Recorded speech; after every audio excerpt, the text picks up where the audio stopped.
Hello and welcome to our channel. Let's talk about another topic that is describe an interesting conversation with an old person.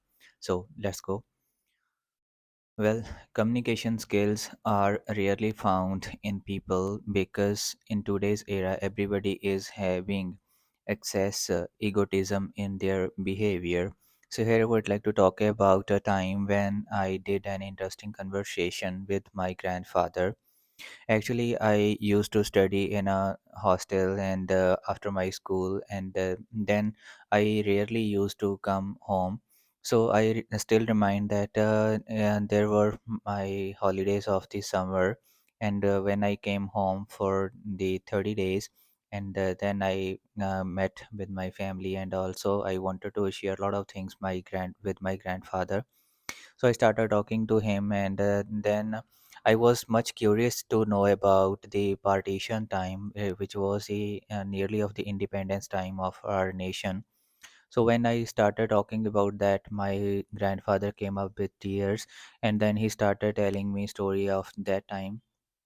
He told me that the Pakistan was also the part of our nation, and many people had to leave their homes at that time, and many families were shattered. So this was the bad time that they saw.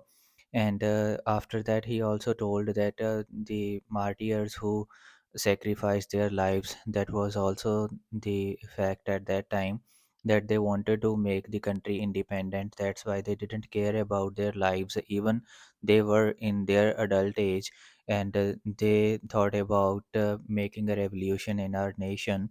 So he was telling me all these things, and which I didn't even find in books. So when I was listening that entire story, I didn't notice about the time, and it nearly took us 2 hours. And then my mother came at my grandfather's home, and she called us for having dinner.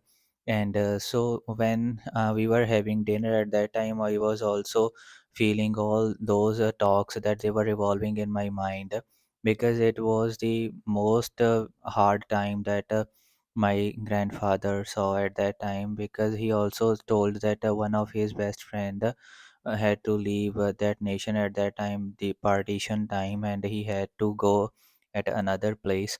So finally, I would like to say that it was an interesting conversation which I had with my grandfather.